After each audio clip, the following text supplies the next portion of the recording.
पुनः science point में आपका स्वागत है नए वीडियो के साथ में।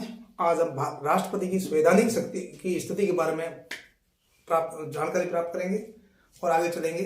भारत में संसदीय शासन व्यवस्था है, आप लोग इसी तरह जानते हैं। संसदीय शासन व्यवस्था है और संसदीय शासन व्यवस्था में दो प्रकार की कार्यपालिका होती है, एक वास्तविक कार्यपालिका, एक नाम मात्र की कार्यपालिका। तो राष्ट्रपति संसदीय शासन व्यवस्था होने के कारण एक नाम मात्र की कार्यपालिका है और इसको मंत्रिपरिषद की सलाह पर सामान्यतः कार्य करना होता है। हमारे देश में राष्ट्रपति की वो स्थिति नहीं है जो कि अमेरिका में है। अमेरिका में चूंकि अध्यक्षीय शासन प्रणाली है, उसका अध्यक्ष है वो राष्ट्रपति होता है, उसमें वास्तविक कार्यपालिका है वो वहां पे। अपने यहाँ जो भी राष्ट्रपति है चाहे तो किसी मंत्री को अपनी ओर से नहीं हटा सकता है, लेकिन अमेरिका का राष्ट्रपति है वहां सेक्रेटरी ऑफ स्टेट बोलते हैं मंत्री को, ठीक है ना, उसको वो क्या करते हैं, हटा सकता है। अगर अपन भारत में जो राष्ट्रपति की संवैधानिक स्थिति क्या है इसको अपन देखना चाहें तो अपने को आर्टिकल 53, 74 और 75 का सहारा लेना पड़ेगा। आर्टिकल 53 ये कहता है कि संघ की कार्यपालिका शक्ति राष्ट्रपति में निहित होती है, परंतु वह इसका प्रयोग इस विधान के अनुसार स्वयं या अपने अधीनस्थ अधिकारियों द्वारा करेगा। तो यहाँ राष्ट्रपति के आर्टिकल 53 के अनुसार राष्ट्रपति की स्थिति काफी दूसरे तरीके है, लेकिन इसके साथ में अपने को आर्टिकल 74 भी देखना पड़ेगा। तो आर्टिकल 74 क्या कहता है? आर्टिकल 74 ये कहता है कि राष्ट्रपति की सहायता और सलाह देने के लिए पीएम के नेतृत्व में एक मंत्रिपरिषद होगी, वह संविधान के अनुसार अपने कार्यों और कर्तव्यों का उनकी सलाह पर निर्वहन करेंगे, ठीक है ना। इसी प्रकार एक आर्टिकल 75 है, तो आर्टिकल 75 को अपन लोग देखते हैं। तो आर्टिकल 75 क्या कहता है? मंत्रिपरिषद लोकसभा के प्रति सामूहिक रूप से उत्तरदायी होती है, ठीक है ना। लेकिन 42वां संविधान संशोधन है, 42वां संविधान संशोधन 1976, अपन लोग पहले भी इसके बारे में पढ़ चुके हैं। इसमें यह कह दिया गया कि मंत्रिपरिषद की जो सलाह है, प्रधानमंत्री के नेतृत्व में जो मंत्रिपरिषद होता है उसकी सलाह मानना राष्ट्रपति के लिए अनिवार्य है और वापस वो नहीं लौटा सकता, ठीक है ना। कोई भी विधेयक हो जो भी भेजे राष्ट्रपति के पास में, लेकिन वापस आपका 44वां संविधान 1978, 44वां संविधान संशोधन आपका 1978 में यह प्रावधान किया गया कि राष्ट्रपति एक बार क्या है मंत्रिपरिषद की सलाह को वापस लौटा सकता है और वापस मंत्रिपरिषद पुनर्विचार के लिए यूं का यूं भेज दे, फिर राष्ट्रपति उस पर सहमति देने के लिए बाध्य है।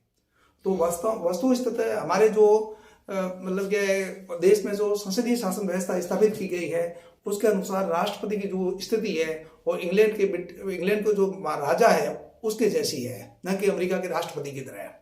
क्योंकि उसका कारण है कि हमारे जो शासन व्यवस्था है संसदीय शासन व्यवस्था है, लेकिन इसके साथ में राष्ट्रपति ने कई बार क्या है मंत्रिपरिषद की सलाह को वापस लौटाया है, ठीक है ना, और सरकार ने भी किया है उसकी बात को माना है, वापस नहीं लौटाया है। और कई बार सरकार ने वापस सलाह को वापस भेज दिया तो उसको राष्ट्रपति ने स्वीकार कर लिया है, क्योंकि वैसे भी संविधान में बाध्यकारी दूसरी बार अगर वापस लौटा देती मंत्रिपरिषद राष्ट्रपति को तो उसकी सलाह को मानना राष्ट्रपति के लिए अनिवार्य है, ठीक है ना।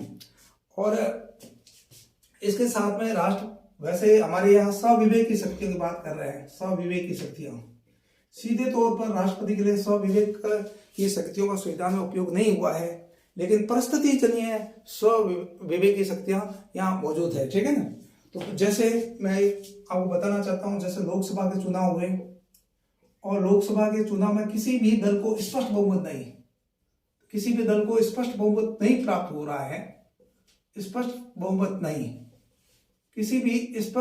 किसी भी दल को स्पष्ट बहुमत नहीं प्राप्त हो रहा है, तो राष्ट्रपति को इसमें स्वविवेक की शक्ति प्राप्त है। स्वविवेक से ये निर्णय दे सकता है कि सरकार बनाने के लिए किसे आमंत्रित किया जाना चाहिए। जैसे 89 में चुनाव हुए लोकसभा के, तो लोकसभा के चुनाव होने पर 89 में क्या हुआ, किसी भी दल को स्पष्ट बहुमत नहीं प्राप्त हुआ।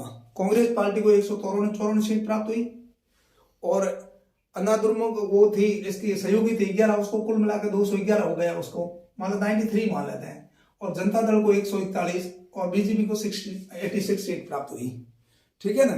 तो उस समय के राष्ट्रपति वेंकटरामन थे, उन्होंने क्या मतलब क्या है, सबसे बड़े दल को सबसे पहले आमंत्रित करने की नीति अपनाई। पहले कांग्रेस को आमंत्रित किया। ठीक है ना। तो कांग्रेस ने क्या कर दिया, सरकार बनाने से मना कर दिया।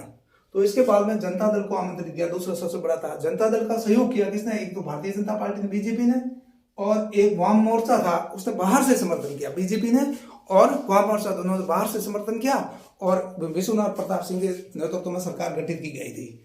और 1996 में शंकरदयाल शर्मा ने भी यही फॉर्मूला अपनाया था जो वेंकटरामन ने 89 में अपनाया था। और करीब 91 में भी वेंकटरामन ने यही नीति अपनाई थी। ठीक है, ये हो गया पहला। जब किसी भी दल या गठबंधन को स्पष्ट बहुमत नहीं प्राप्त होता है तब क्या होता है, काम करना चाहिए उसे। दूसरा ये है, मान लो पीएम की मृत्यु हो जाए तो उसका उत्तराधिकारी किसे चुना जाएगा। ठीक है, ये राष्ट्रपति के स्वविवेक पर निर्भर है। जैसे आप उदाहरण के लिए 84 में 31 अक्टूबर और 1984 में प्रधानमंत्री इंदिरा गांधी की हत्या कर दी गई। उस समय राष्ट्रपति ज्ञानी जैल सिंह राजीव गांधी को प्रधानमंत्री नियुक्त किया था। और हालांकि राजीव गांधी मंत्रिपरिषद के सदस्य भी नहीं थे, फिर भी उनको नियुक्त किया गया था। उसमें के जब प्रणब मुखर्जी उस समय के मंत्री हुआ करते थे, वित्त मंत्री हुआ करते थे, उनसे पूछा गया था भाई किसको बनाया जाए प्रधानमंत्री को, तो उन्होंने ये कहा भाई सेकंड नंबर पे हैं, उनको नियुक्त किया जाना चाहिए। सेकंड नंबर पर प्रणब मुखर्जी थे, लेकिन उनको राष्ट्रपति ने शपथ नहीं दिलाई, राष्ट्रपति राजीव गांधी को शपथ दिलाई थी। तो उस ऐसी जो परिस्थितियां हैं उनके विवेक पर डिपेंड करती है। ठीक है ना, ये हो गया नंबर 2। नंबर तीन ये है, मान लीजिएगा मंत्रिपरिषद है लोकसभा के प्रति, मंत्रिपरिषद लोकसभा का बहुमत खोद है।